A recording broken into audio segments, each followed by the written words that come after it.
Right, breaking news చూస్తున్నాం. నల్గొండ జిల్లాలో ప్రమాదం జరిగింది. పెదకాపర్తి దగ్గర ట్రావెల్స్ బస్సు దగ్ధమైంది. సాంకేతిక లోపంతో ఇంజన్లో మంటలు చెలరేగాయి. అప్రమత్తమైన డ్రైవర్ బస్సును పక్కకు ఆపడంతో పెను ప్రమాదం తప్పింది. ప్రమాద సమయంలో బస్సులో 40 మంది ప్రయాణికులు ఉన్నారు. హైదరాబాద్ నుంచి కాకినాడ వెళ్తుండగా ఈ ప్రమాదం జరిగింది.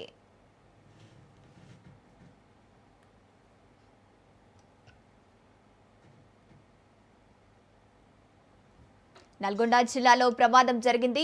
పెదకాపర్తి దగ్గర ట్రావెల్స్ బస్సు దగ్ధమైంది. సాంకేతిక లోపంతో ఇంజన్లో మంటలు చెలరేగాయి. అప్రమత్తమైన డ్రైవర్ బస్సును పక్కకు ఆపడంతో పెను ప్రమాదం తప్పింది. ప్రమాద సమయంలో బస్సులో 40 మంది ప్రయాణికులు ఉన్నారు. హైదరాబాద్ నుంచి కాకినాడ వెళ్తుండగా ఈ ప్రమాదం జరిగింది.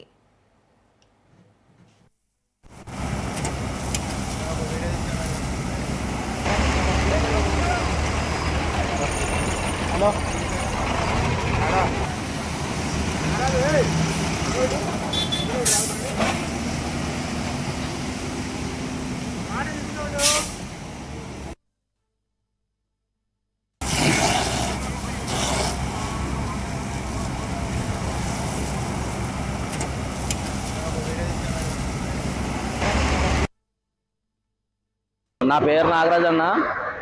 రెయిన్బో టూర్స్ అండ్ ట్రావెల్స్ అన్న. హైదరాబాద్ టు కాకినాడ వెళ్తుందన్న వెహికల్. మన చౌటప్పల్లో టోల్ గేట్ దాటిన తర్వాత షార్ట్ సర్క్యూట్ అయ్యి మంటలు అయితే వచ్చినాయి అన్న. దాంతో ఫైర్ సిలిండర్ అయితే కొట్టినాం, కానీ మంటలు కంట్రోల్ అవ్వకపోవడంతో ఎగ్జిట్ డోర్లు అంట జనాన్ని అందరినీ దింపేసామన్నా. బండిలో 36 మంది ఉన్నారన్న. 36 మందిని సేఫ్టీగా దింపేసామన్నా. ఎవరికైతే ఏం కాలేదు. పోలీసు వాళ్ళు వచ్చారన్న. పోలీసు వాళ్ళు వచ్చారు, ఫైర్ స్టేషన్ వాళ్ళు వచ్చారు. ఫైర్ స్టేషన్ వాళ్ళు వచ్చారు. కొద్దిగా లేట్ అవడంతో బండి మొత్తానికే కాలిపోయిందన్న. బండి దగ్గర అయితే ఏమీ లేదన్న. ఎవరికైతే మాత్రం ఏం కాలేదన్న. అందరినీ సేఫ్టీగా దింపి సేఫ్టీగానే పంపించామన్న. ఎన్ని గంటలకు జరిగింది? రాత్రి 2:30 టైం జరిగింది. ఇంజన్లో మంటలు రావడం ఎదర ఒక 2 ప్యాసింజర్స్ వచ్చారన్న.